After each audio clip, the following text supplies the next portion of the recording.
الحمد لله وكفى وسلام على عباده الذين اصطفى أما بعد فأعوذ بالله من الشيطان الرجيم بسم الله الرحمن الرحيم وما أرسلناك إلا رحمة للعالمين صدق الله العظيم 10 ربیع الاول 1444 ہجری 7 اکتوبر 2022 کو آج ہم اور آپ جامعہ ربانیہ ناظم آباد کراچی میں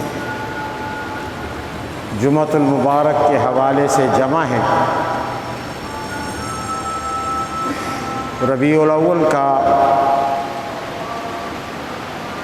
دوسرا مہینہ ہے، دوسرا جمعہ ہے۔ نبی کریم صلی اللہ علیہ وسلم کے حوالے سے آپ کی سیرت کے بارے میں گزشتہ جمعہ چند گزارشات پیش کی گئی تھی۔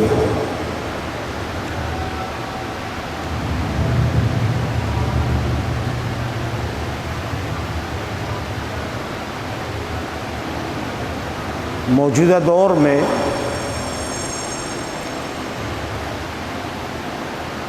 بارہ ربیع الاول کو دھوم دھام کے ساتھ منایا جاتا ہے۔ اسے عید سمجھ کر، جشن سمجھ کر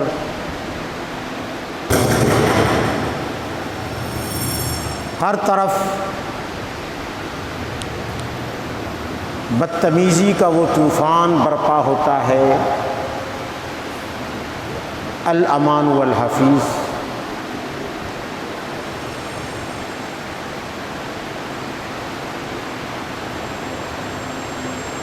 عورتیں تک ناچتی ہیں، بے ریش لڑکے ڈانس کرتے ہوئے جشن میلاد مناتے نظر آتے ہیں، اور پچھلے سال تو ملتان میں باقاعدہ ایک جلوس میں بالغ یا قریب البلوغ لڑکی کو بٹھایا گیا۔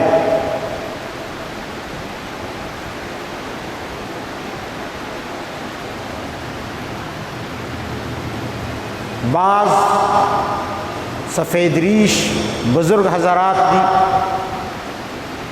ڈانس کرتے ہوئے نظر آتے ہیں، اور دعویٰ یہ ہے کہ ہم رسول اللہ کی خوشی منا رہے ہیں، آپ کے آنے کی، آپ کی آمد کی، آپ کی ولادت کی۔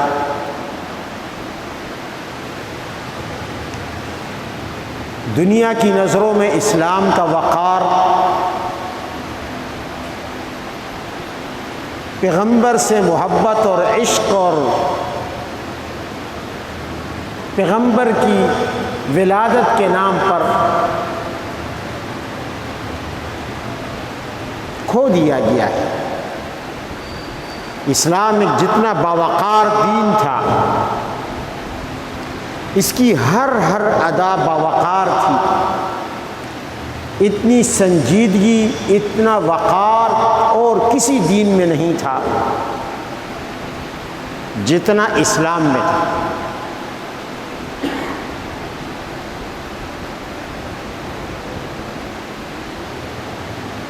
اس سب وقار اور سنجیدگی کو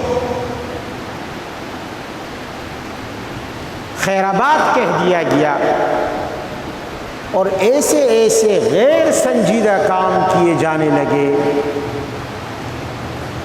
ایسے زنانہ پن کے اور لوفروں کے آوارہ ٹائپ لوگوں کی حرکات کی جانے لگی کہ انسان دنگ رہ جاتا ہے کہ یہ ہے اسلام کا چہرہ، اور یہ ہے نبی علیہ الصلوۃ والسلام کی وہ باوقار امت۔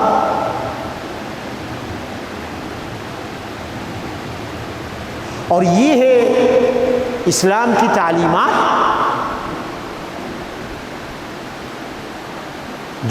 سڑکوں پر پھیرنا، گشت لگانا جلوس کے نام پر کہ ہم جلوس نکال رہے ہیں میلاد کی خوشی،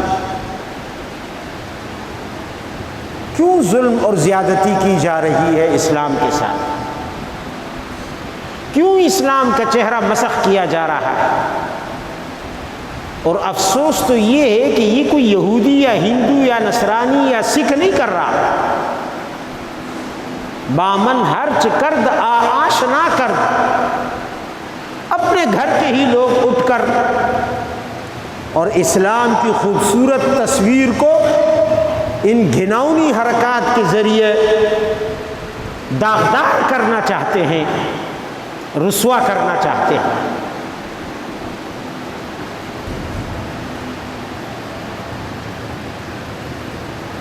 اگر ان میں وقار ہوتا، اگر ان میں بندگی ہوتی، اگر ان میں سنجیدگی ہوتی،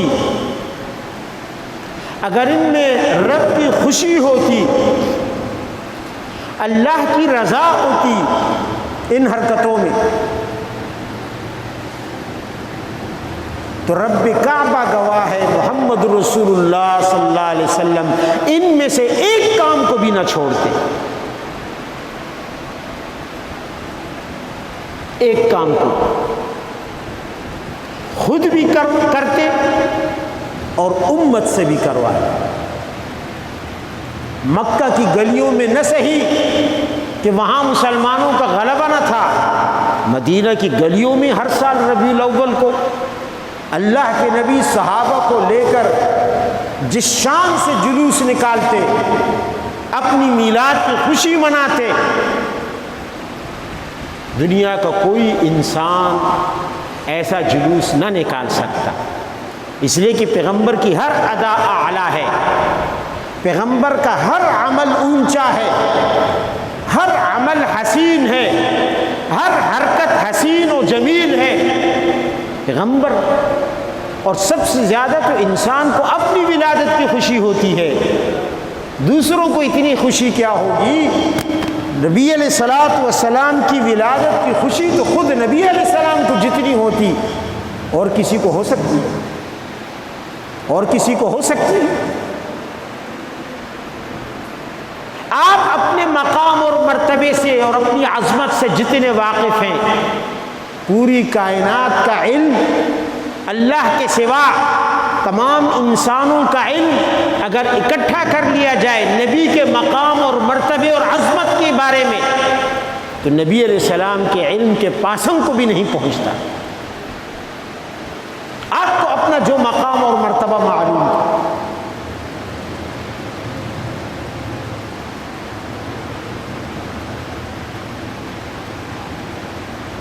نبی وضو کرتے، صحابہ وضو کا پانی زمین پر گرنے نہ دیتے، آپ دیکھتے، آپ نے انکار نہیں کیا، اس لیے کہ اس میں آپ کی عزت تھی، آپ سے محبت تھی، آپ کی محبت کا طریقہ تھا۔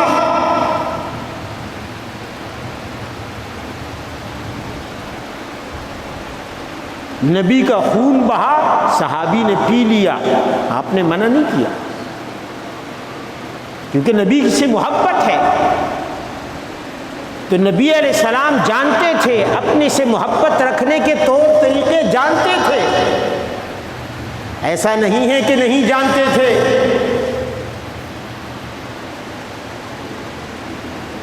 تو صحابہ نے محبت کا اظہار جن جن طریقوں سے کیا، اللہ کے نبی نے قبول کیا، اس لیے کہ وہ محبت کے اظہار کے سچے طریقے تھے۔ تو اگر یہ طریقے بھی محبت کے اظہار کے حقیقی طریقے ہوتے تو کوئی یہ نہیں کہہ سکتا کہ اللہ کے نبی کے ذہن میں نہیں آئے، اللہ کے نبی کو نہیں سوجے،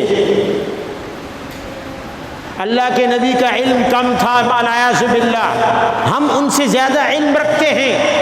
ہم محبت کے اظہار کے یہ طریقے کہ چراغاں کرو، جھنڈے لگاؤ، جلوس نکالو، عید مناؤ، جشن مناؤ، ہم زیادہ جانتے ہیں، کوئی یہ نہیں کہہ سکتا۔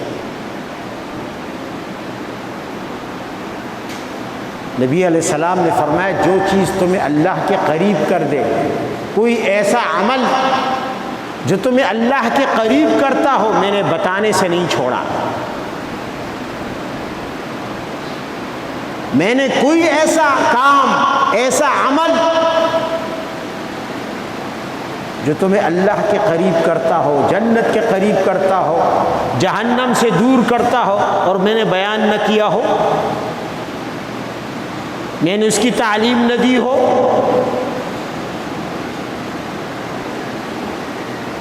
آج ایک شخص محبت کے نئے طور طریقے ایجاد کر کے وہ کیا ثابت کرنا چاہتا ہے کہ اللہ کے نبی کے ذہن میں یہ طریقے نہیں آئے تھے؟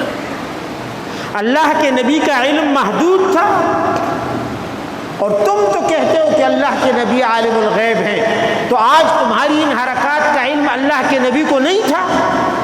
اسی وقت اعلان کر دیتے کہ میرے بعد ایک قوم آئے گی میری امت میں جو میری محبت میں جلوس نکالے گی، سب جھنڈے لہرائے گی، چراغاں کرے گی، یہ کرے گی، وہ کرے گی، عید منائے گی۔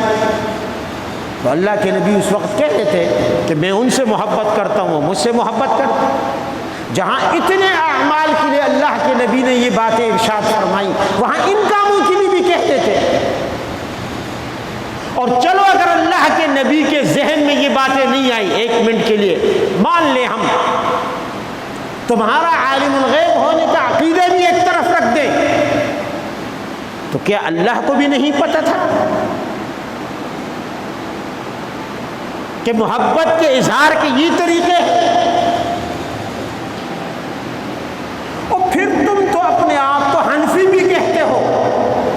اللہ کے بندو، امام ابو حنیفہ رحمہ اللہ کی سمجھ، ان کی فقاہت، ان کے علم، ان کے زہد، ان کی تقوی، ان کی جلالت، ان کی قرآن و سنت پر مہارت اور قرآن پر عبور، اس کا اقرار تو تمہیں بھی ہے۔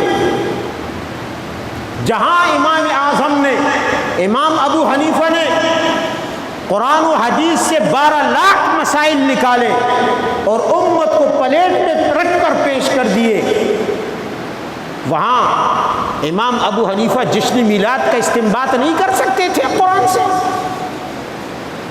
یا کسی حدیث سے؟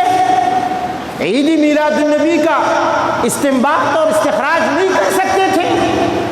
بتاؤ امام ابو حنیفہ نے ایسا کیوں نہیں کیا، جبکہ ان کی قرآن پر اور حدیث پر گہری نظر تھی؟ وہ آیت من آیات اللہ تھے، اللہ کی نشانیوں میں سے ایک نشانی تھے، نبی علیہ الصلوۃ والسلام کا معجزہ تھے، ان کا علم، ان کی فقاہت، تمام مجتہدین کا اجتہاد اور ان کا تفقہ اور ان کی دین کو سمجھنے کی صلاحیت اور خدمات ایک طرف، امام ابو حنیفہ رحمہ اللہ کی دوسری طرف۔ تم کہتے ہو قرآن میں میلاد کا ذکر ہے، ووالد وما ولد، حالانکہ بخاری میں ہے والد سے مراد آدم علیہ السلام ہے۔ کیا یہ آیت امام ابو حنیفہ کے سامنے نہیں آئی؟ انہوں نے جشن عید میلاد کا استنباط کیوں نہ کیا؟ تم کہتے ہو کہ قرآن میں میلاد کا ذکر ہے، وسلام علیہ یوم ولد، سلامتی ہے حضرت یحییٰ علیہ السلام پر جس دن پیدا ہوئے۔ جی حضرت یحییٰ کے میلاد کا ذکر ہے، وہ پیدائش کا ذکر ہے، جشن عید میلاد کا ذکر نہیں ہے۔ اور اگر اس آیت سے یحییٰ علیہ السلام کے بارے میں اس آیت سے جشن عید میلاد النبی کا ثبوت ہوتا ہے، تو پھر سوال یہ ہے کہ تم حضرت یحییٰ علیہ السلام کا جشن میلاد کیوں نہیں مناتے؟ قرآن نے تو یحییٰ کا نام دیا ہے۔ سورہ مریم کی اس آیت یہ یحییٰ علیہ السلام کے بارے میں ہے، تو اگر یہ آیت جشن عید میلاد کی دلیل ہے تو پھر تمہیں حضرت یحییٰ علیہ السلام کی میلاد کا جشن منانا چاہیے، عید منانی چاہیے، تب جا کے اس آیت پر عمل ہوگا۔ تم کہتے ہو کہ قرآن سے میلاد کا ثبوت ہے، حضرت عیسیٰ علیہ السلام کے بارے میں سورہ مریم میں اللہ نے ان کے میلاد کا ذکر کیا، وَسَلَامٌ عَلَيْهِ يَوْمَ وُلِدتُّ وَيَوْمَ أَمُوتُ وَيَوْمَ أُبْعَثُ حَيًّا، اگر اس آیت سے کہ جس میں اللہ نے حضرت عیسیٰ علیہ السلام کی زبان سے نقل کیا کہ سلامتی ہے مجھ پر جس دن میں پیدا ہوا، پیدا ہونے کا ذکر ہے، جشن میلاد کا ذکر کہاں سے آ گیا؟ لیکن اگر ہم مان لیتے ہیں اس آیت کریمہ سے جشن عید میلاد ثابت ہوتا ہے، تو پھر تم عیسائیوں کی طرح، کرسچن کی طرح، نصارہ کی طرح سیدنا عیسیٰ علیہ السلام کا جشن میلاد کیوں نہیں مناتے؟ یہ آیت تو عیسیٰ علیہ السلام کے بارے میں، اور عیسیٰ علیہ السلام کا جشن میلاد عیسائی مناتے ہیں، تم کیوں نہیں مناتے؟ اگلے سال سے تم بھی کرسمس منانا شروع کر دو، تب میں مانوں گا کہ اس آیت پر تم نے عمل کیا ہے اور واقعی اس آیت سے جشن میلاد ثابت ہوتا ہے۔ اور کیا یہ آیتیں امام ابو حنیفہ کے سامنے نہیں تھی؟ وہ جو ایک رمضان میں قرآن عظیم کا 61 مرتبہ ختم کرتے تھے، کتنی مرتبہ؟ ہم زندگی میں سالوں میں کبھی ختم نہیں کرتے، اور وہ ہر رمضان میں 61 مرتبہ الحمد سے لے کر والناس تک قرآن کا ختم کرتے تھے، ہر روز ایک ختم، صبح سے لے کر شام تک، شام سے لے کر صبح تک دوسرا ختم، اور ایک تراویح میں ختم۔ 30 دن گزر جاتے، 30 راتیں گزر جاتی رمضان کی، کتنے ختم ہوئے؟ 7، اور ایک تراویح کا ختم، 61 مرتبہ قرآن پاک ختم کیا کرتے تھے۔ کیا ان کی نظر قرآن پہ نہیں تھی، ان آیتوں پہ نہیں تھی؟ کیوں انہوں نے جشن عید میلاد نہیں منایا؟ کیوں فقہ حنفی میں جشن میلاد کا ذکر نہیں ملتا؟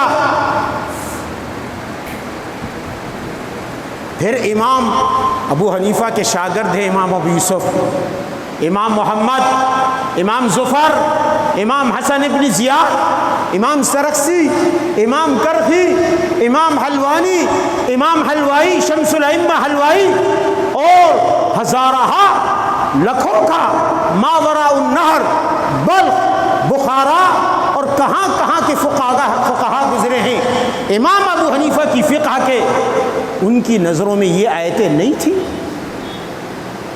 کیوں انہوں نے جشن میلاد کا استنباط نہیں کیا؟ کیوں انہوں نے ان آیتوں سے میلاد کا مسئلہ نکال کر قوم کے سامنے پیش نہیں کیا؟ کیوں فقہ حنفی کی کتابیں خالی ہیں؟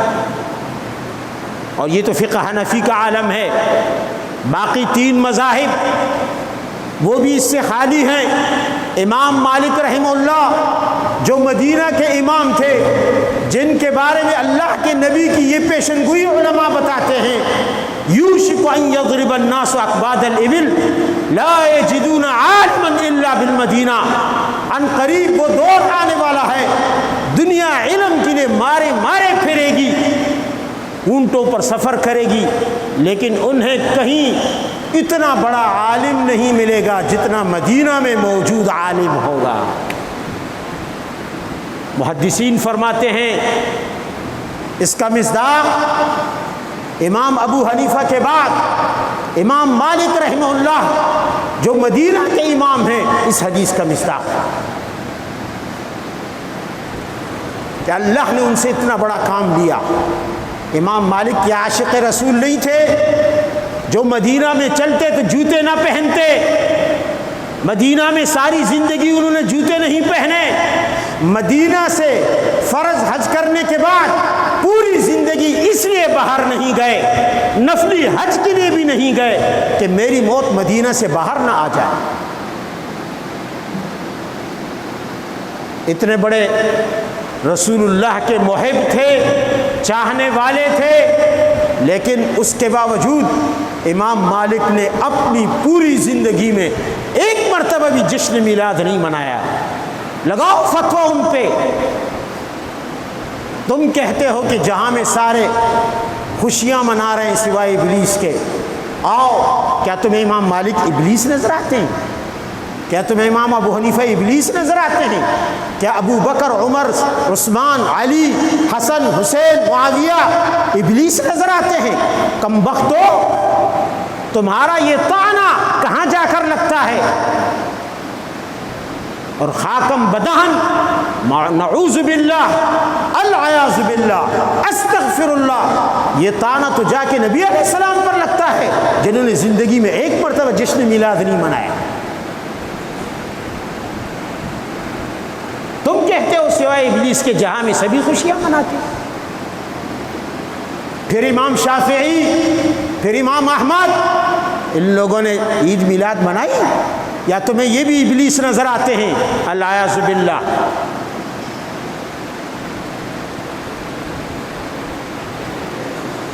یاد رکھو، کہتے جی منع نہیں ہے. منع کہاں ہے؟ جب پیغمبر نے نہیں کیا تو یہی کام منع ہو گیا. دین کے اندر ہو اور پیغمبر نے نہ کیا ہو، منشا اس کا نبی کے زمانے میں ہو، سبب موجود ہو اور پیغمبر پھر بھی چھوڑ دے، تو امت کو کوئی حق نہیں کہ پیغمبر سے آگے بڑھ کر وہ کام کرنے لگ جائے. امت کی کیا حیثیت ہے؟ رسول اللہ کی ولادت رسول اللہ کی زندگی میں ہوئی. ہر سال 12 ربیع الاول آپ کی زندگی میں آیا، سبب موجود تھا.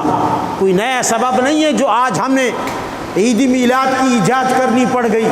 سبب موجود ہے، پھر بھی اللہ کے نبی نے چھوڑ دیا. تو جو کام اللہ کے نبی چھوڑ دیں تو ہمیں بھی چھوڑ دینا چاہیے. کہتے ہیں جی جہاز میں آپ نہیں گئے، اللہ کے نبی نہیں گئے تو تم بھی جانا چھوڑ دو. ارے جہاز نبی علیہ السلام کے دور میں تھا.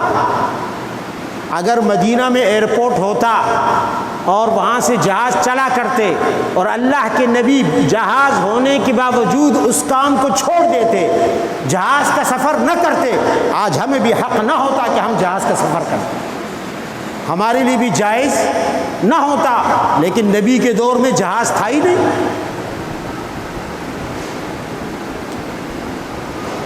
تو پیغمبر نے چھوڑا کہاں ہے؟ چھوڑنا اس کو کہتے ہیں کہ ایک چیز موجود ہو اور پھر آپ چھوڑ دیں. ما آتاکم الرسول فخذوہ وما نہاکم عنہ فانتہوا. مفسرین فرماتے ہیں ما آتاکم الرسول، جو رسول تمہیں دے، دو صورتوں میں، کہ کسی کام کو کر لے یا کسی کام کو چھوڑ دے. تو پیغمبر کا چھوڑنا دلیل ہے. فرمایا فخذوہ، اس پر عمل کرو. قرآن عظیم کی آیت ہے. پیغمبر جو کرے تو کر لو، جو چھوڑ دے تو بولو چھوڑ دو. پیغمبر اپنی وفات کے بعد پیدا نہیں ہوئے. 12 ربیع الاول کی تاریخ نبی کی وفات کے بعد شروع نہیں ہوئی، آپ کی زندگی میں گزرتی رہی. آپ نے اپنا جشن میلاد منانا چھوڑ دیا، نہیں منایا. سبب موجود ہے، پھر بھی آپ نہیں منا رہے. اس آیت کریمہ کی روح سے امت کے لیے آپ کی اقتداء کرنا، آپ کی پیروی کرنا، آپ کی تابعداری کرنا لازم ہے، فرض ہے کہ پیغمبر نے جس کام کو چھوڑ دیا ہے امت بھی اس کام کو چھوڑ دے. اور اگر یہ نیکی ہوتی تو ہم رسول اللہ سے اس کے کرنے میں آگے نہیں بڑھ سکتے تھے. سمجھ میں آ رہی بات؟ اگر یہ عمل نیک ثواب کا کام ہوتا، یہ نیکی ہوتی، تو رسول اللہ سے کرنے میں ہم آگے بولو بڑھ سکتے ہیں، بڑھ سکتے ہیں. ہم کون ہوتے ہیں؟ اگر یہ ثواب ہے، اگر یہ نیکی کا کام ہوتا، اس سے جنت ملتی، اس سے اللہ راضی ہوتا، تو نبی سے ہم آگے نہیں بڑھ سکتے تھے. سب سے پہلے یہ کام نبی کرتے کہ جنت کے اصل حقدار وہ ہیں، ہم تو تابعدار ہیں. ہم تو ان کے دامن میں چھپ چھپا کر جنت چلے جائیں گے، اصل جنتی تو وہ ہیں۔ تو یاد رکھو یہ خرافات یہ بات کی پیداوار ہیں، یہ نہ امام ابو حنیفہ سے، نہ امام مالک سے، نہ امام احمد سے، نہ امام شافعی سے، اور نہ کسی اور مجتہد سے ثابت ہیں۔ وہ ہم سے زیادہ رسول اللہ کے عاشق تھے، اور ان سے بڑے عاشق پھر صحابہ کرام تھے، خلفائے راشدین تھے، اہل بیت تھے۔ ہم اہل بیت کرتے ہیں، اہل بیت یوں اہل بیت ہی، اس معاملے میں کسی اہل بیت سے ثبوت لاؤ نا یار۔ یہاں اہل بیت کیوں پیچھے رہ گئے؟ کیا تم اہل بیت سے زیادہ عاشق ہو؟ یہاں تم نے اہل بیت سے بے وفائی کیوں کی؟ جب اہل بیت کو تم اپنا مقتدا اور پیشوا مانتے ہو، ماننا بھی چاہیے، تو پھر سوال یہ ہے، علی نے جلوس نکالا، علی نے جھنڈے لگائے، علی نے جشن منایا، اس دن کو عید کا نام دیا؟ کوئی مائی کا لال ثبوت پیش کرے۔ میں سچی حدیث کا نہیں، سچی روایت کا نہیں، جھوٹی روایت کا مطالبہ کرتا ہوں۔ کوئی جھوٹی روایت لیا کہ علی نے مدینہ کی گلیوں میں اور کوفہ کی گلیوں میں جلوس نکالا ہو، 4 سال حکومت کی ہے بااختیار، حکمران جو چاہے کر سکتا ہے، کیوں نہیں سرکاری طور پر جشن عید میلاد منایا؟ میں آج حکمرانوں سے بھی پوچھتا ہوں، تم جو سرکاری طور پر جشن میلاد مناتے ہو، بتاؤ حضرت علی نے کیوں نہیں منایا 4 سالہ دور خلافت؟ وہ اہل بیت نہیں ہے؟ اللہ تعالی ہمیں سمجھنے کی توفیق عطا فرمائے، اور ہمارا یہ عمل، ہماری یہ بدعت، یہ خرافات کن کن ہستیوں پر جا کر اٹیک کر دیتی ہیں، انہیں مجروح کر دیتی ہیں، ان کے عشق رسول کو داغدار کر دیتی ہیں، ان کے حب رسول کو داغدار کر دیتی ہیں کہ ہم بڑے عاشق اور ان کا عشق کچھ بھی نہیں تھا، جو یہ کام نہ کر سکے، جو میلاد نہ منا سکے۔ اللہ تعالی ہدایت عطا فرمائے۔ وآخر دعوانا الحمدللہ۔